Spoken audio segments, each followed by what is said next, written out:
Selamat datang di pembahasan soal bersama Tosti. Nah, minggu ini kita ada beberapa soal yang mau kita bahas. Kita mulai ya dari soal pertama yang membahas tentang panjang gelombang akhir, tentang panjang gelombang yang kita amati dari benda jauh. Sebuah bintang bersuhu 7300 Kelvin berada di galaksi yang mirip Bima Sakti. Galaksi itu 3 megaparsec dari kita pusatnya dan terlihat sedang berevolusi. Ia berada di daerah konstan, kurva kecepatan rotasi sedang menjauhi kita. Kita garis bawahi juga kata konstan ini ya. Kata konstan, apa maknanya nanti. Sedang menjauhi kita. Ketika dia mati, rasio antara kecepatan rotasi linear dan tangensial adalah 2:1. Pada panjang gelombang berapa kita mengamatinya, kita juga harus jelaskan semua asumsi. Pertama kita tinjau dari galaksinya. Untuk lebih jelas lagi, kita gambar diagramnya ya. Jadi kita bisa lihat di diagram ini, di sini adalah kita, sini pusat galaksinya, sini adalah bintangnya. Bintangnya kan mengelilingi galaksi, jadi dia punya kecepatan tegak lurus dengan sudutnya dengan galaksi. Kecepatannya ada di linear, ada di tangensial. Ini alfa sangat kecil, jadi tidak terlalu mempengaruhi. Nah, kita buat asumsi pertama, kecepatan konstanta Hubble. Kenapa konstanta Hubble itu penting? Kita ingat hukum Hubble bahwa kecepatan adalah konstanta Hubble kali jarak. Nah, kita ingat juga bahwa jarak galaksinya lumayan jauh, 3 megaparsec. Makanya kecepatan Hubble ini mempengaruhi. Dan kecepatannya searah dengan kecepatan linear dari rotasi galaksinya, 210 km per sekon besarnya. Nah, dia menjauhi kita, jadinya positif ya. Terus dalam galaksi ini juga kita asumsikan galaksi benda tegar. Jadi dia bentuknya tetap sama gitu, orbitnya pun tetap sama. Ya karena galaksi padat gitu. Nah, yang kedua kita tinjau dari bintang. Nah, seperti yang kita ingat tadi di galaksi mirip dengan Bima Sakti. Dan berikut kita bisa lihat kurva rotasi untuk Bima Sakti. Nah, bisa kita lihat ya, ada daerah nih, daerah kecepatan konstan yang ada di soal tadi. Nah, daerah kecepatan konstan untuk Bima Sakti sekitar 220 km per sekon. Bisa kita lihat dari matahari sendiri. Nah, ini terjadi kenapa? Terjadi karena adanya materi gelap di galaksi. Jadi ada penambahan massa gitu. Jadi kecepatannya bisa nambah-nambah terus daripada yang seharusnya. Nah, maka kita bisa lihat bahwa perbandingan kecepatannya yang di Y seperti di diagram tadi sama di X itu 2, dan akar dari total kuadrat kecepatannya anggaplah 220. Kita ambil pakai kilometer per sekon. Maka kita bisa substitusikan VY sama dengan 2Vx dan kita masukkan ke persamaan akar ini. Nah, akarnya dari Vx kuadrat tambah 4Vx kuadrat 220 atau 5Vx kuadrat 220. Kita kuadratkan 5Vx kuadrat sama dengan 220 kuadrat. Dan kita pisahkanlah Vx-nya. Vx sama dengan 220 per akar 5. Dan kita ingat bahwa Vy 2 kali Vx atau 440 per akar 5. Biar lebih gampang kita ingatnya, kita rasionalkan ya. Jadi Vx 44 akar 5 km per sekon dan Vy 88 akar 5 km per sekon. Nah, ini berpengaruh kemana? Pengaruh di akhir. Kita ingat hukum Wind bahwa panjang gelombang 0 atau panjang gelombang awal yang dipancarkan bintang itu konstanta Wind per suhunya. Suhunya udah ada dibilang dan konstantanya udah ada di sini. Jadi kita dapat bahwa panjang gelombang yang dipancarkan bintang di awal 3,813 kali 10 pangkat negatif 7 meter. Nah juga dapat kecepatan. Kecepatan ini yang kita ambil hanya yang ada di sumbu Y atau di garis linear. Ya, kenapa? Karena pergeseran Doppler hanya berpengaruh di situ. Kalau di tangen Celsia tidak terlalu. Karena kita anggap bahwa ya, galaksinya jauh dan orbitnya bisa dianggap sangat kecil dibandingkan jarak galaksi. Jadi kita anggaplah tidak berpengaruh. Nanti kita dapat bahwa kecepatannya kecepatan yang dari galaksi dan kecepatan dari orbit bintang. Jadi kita ingat juga hukum pergeseran Doppler. Delta lambda per lambda 0 sama dengan delta V per C. Nah, di sini delta V ini V dan delta lambda itu lambda aksen kurang lambda 0 di sini. Kita bisa ubah lagi menjadi lambda aksen per lambda 0 kurang 1 sama dengan V per C. Atau lambda aksen per lambda 0 sama dengan V per C tambah 1. Nah, ketika kita kalikan kedua sisi dengan lambda 0, kita dapat persamaan untuk lambda aksen saja, yaitu lambda 0 dikalikan V per C tambah 1. Dan kita dapat lambda aksennya 3,818 kali 10 pangkat negatif 7 meter. Nah, ini ya soalnya. Kita masuk ke soal kedua ya. Nah, soal kedua adalah tentang fajar di kutub utara. Soal ini, pegunungan Ural membuat dinding dengan radius 4 kali ketinggiannya mengitari kutub utara. Tanggal berapa pengamat di kutub utara bisa melihat matahari terbit? Asumsi bumi lingkaran sempurna dan ketinggian pengamat dapat diabaikan. Nah, kalau di awal kita lihatnya tanggal berapa akan terbit, ya sepertinya yang kita lihat sehari-hari kita, matahari terbitnya tiap hari kan. Namun kan kalau kutub utara kan itu lintang yang ekstrim gitu. Jadi dia hanya bisa melihat benda-benda yang memiliki deklinasi positif. Dan ditambah lagi ada dinding mengelilinginya itu. Nah, itu mengurangi hal-hal yang bisa dia lihat. Kita pahami ya di sini. Untuk lebih paham lagi, mari kita menggambar diagramnya.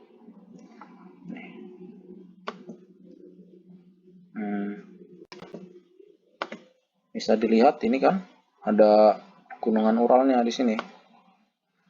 Dan ini adalah dindingnya.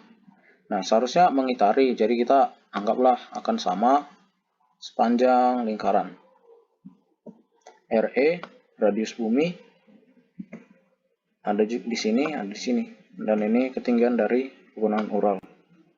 Ada sudut alfa di sini. Dan ada juga jarak dari kutub utara, orang pengamatnya, ke puncak dari dinding tempat dia bisa pertama kali melihat matahari. Ini adalah deklinasi minimum. Sudut ini deklinasi minimum benda-benda yang dia bisa lihat. Dia bisa lihat yang benda-bendanya yang ada di sini. Untuk mempermudah, kita juga gambar sebuah sudut theta. karena pengamat berada tegak lurus dengan horizonnya. Nah, kita dapat lihat bahwa D ini adalah sebagian dari seluruh lingkaran bumi, atau 2pi RE alfa per 360 derajat. Maka alfa adalah D kali 360 derajat per 2pi RE. Nah, ingat juga bahwa D ini sama dengan 4H. Nah, jadi dapat alfa 0,068 derajat. Kenapa alfa itu penting? Karena kalau kita mau mencari nilai X, kita bisa menggunakan hukum aturan kosinus dengan RE tambah H dan alfa. Nah, itu X kuadrat sama dengan RE kuadrat tambah RE tambah H kuadrat kurang 2 RE tambah H cos alfa. Atau jika kita akarkan semuanya, dapat bahwa X sama dengan 7.804 meter.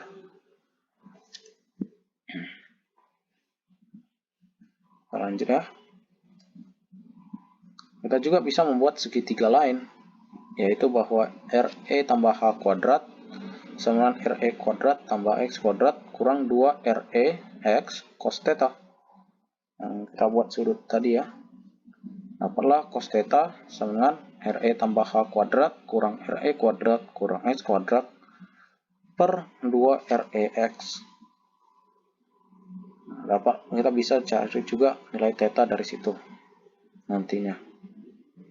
Dapat dilihat juga bahwa theta sama dengan delta tambah 90 derajat. Delta ini kan deklinasi minimum yang bisa dilihat oleh pengamat itu. Kenapa ini penting? Karena kita bisa menerapkan trigonometri. Cos theta sama dengan cos delta tambah 90 derajat. Atau sama dengan cos delta cos 90 derajat kurang sin delta sin 90 derajat. Atau cos theta sama dengan negatif sin delta. Kita bisa substitusikan ini ke sini ya. Cos theta dengan negatif sin theta. Sin delta. Lanjut ya. Kita sudah substitusikan negatif sin theta, cuma sudah aku kalikan negatifnya ya, hilang dengan negatif 2 yang tadinya di sini. Nah, sin delta sama dengan negatif dari cos theta tadi. Nah, sehingga delta sama dengan arc sin dari RE tambah H kuadrat kurang RE kuadrat kurang X kuadrat per 2 REX atau 14,019 derajat. Itu deklinasi minimum yang bisa dilihat oleh pengamat ini. Nah, kita cari tanggalnya ya. Kita tahu bahwa delta atau deklinasi matahari mengikuti sebuah kurva sinus dengan amplitudo 23,5 derajat dan periode 365 hari, 25. Maka kita bisa cari delta T dari persamaan ini ya.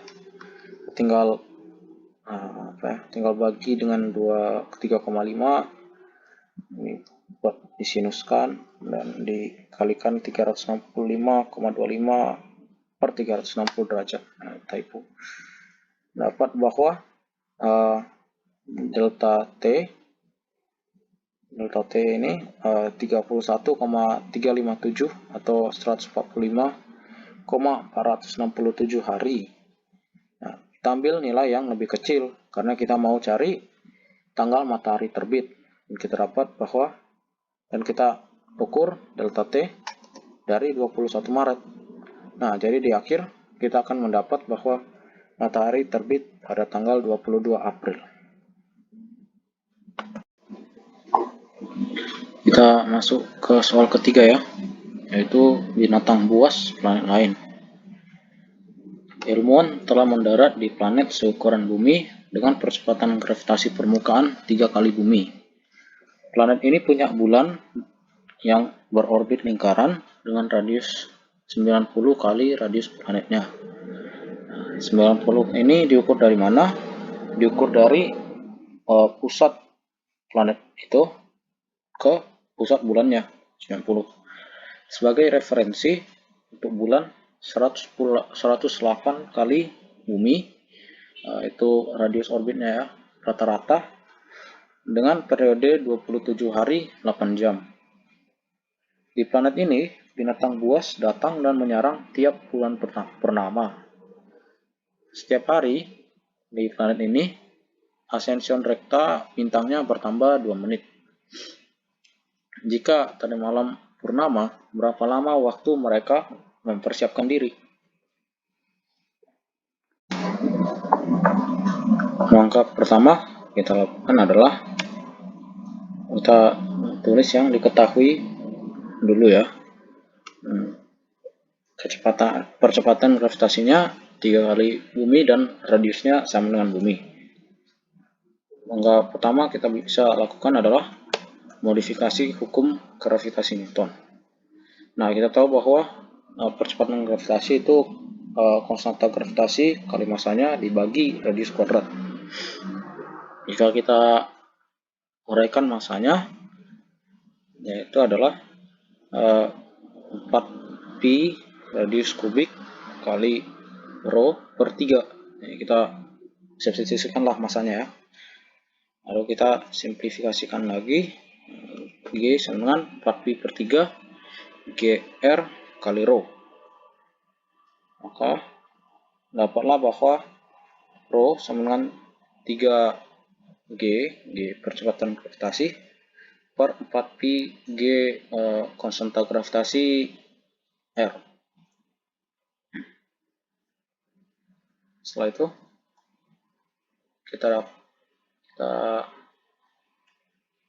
ya tahu bahwa perbandingan massa jenis sama dengan perbandingan gravitasi. Kita bisa dapat bahwa massa jenis planet ini 3 kali massa jenis bumi. Nah, ini digunakan untuk apa? Langkah kedua. Apa langkah kedua itu? Modifikasi hukum ketiga Kepler. Kita tahu bahwa Gm per 4pi kuadrat sama dengan A kubik per P kuadrat. Nah, ini yang hukum ketiga Kepler. Kita bisa uraikan M lagi sebagai 4pi R kubik rho per 3. Kita mati ya 4pi nya dan R juga. Dan kita bisa dapatkan persamaan baru untuk cari periode, yaitu periode kuadrat sama dengan A per R kubik rho kali 3pi per G. 2pi per G sebagai konstanta. Nah, A ini apa? Untuk bulan planet itu ya radius orbitnya ya. Seperti itu. Dan kita akarkan, dapatlah P sama dengan akar A per R kubik rho kali 3pi per G. Maka kita bisa mencari periode bulannya planet itu PY per periode bulan kita PM. Kita bagikan saja ya. Ini dengan yang ada di bulan sana dengan yang ada di bulan kita. Setelah kita lakukan perkalian ini, kita dapat bahwa periode Y sama dengan 2,277 periode M atau 1493,607 jam. Kita pakai satuan jam saja ya, untuk lebih mudah. Oke. Maka berikutnya kita perlu asumsikan orbit planet lingkaran biar perhitungan menjadi lebih mudah gitu. Maka kita dapat bahwa periode planet mengelilingi bintangnya itu 360 kali 12 jam. Nah, 360 itu dari mana? Nah, kita ingat bahwa satu hari itu 12 jam.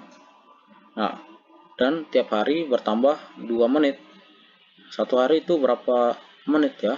Satu hari itu 12 kali 60.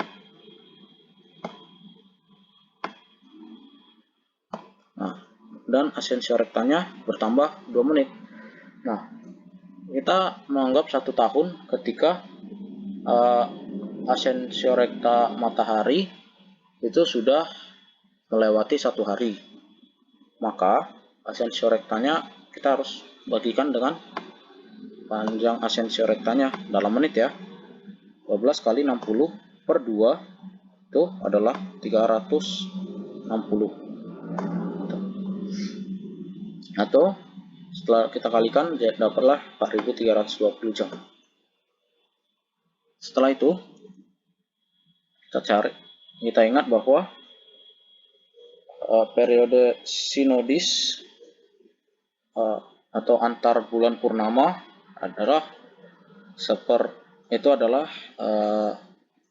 periode sinodis antara bulannya dan bintangnya atau planetnya. Kita bisa manipulasi lah. Periode sinodisnya adalah periode planet kurang periode bulan per periode planet kali periode bulan.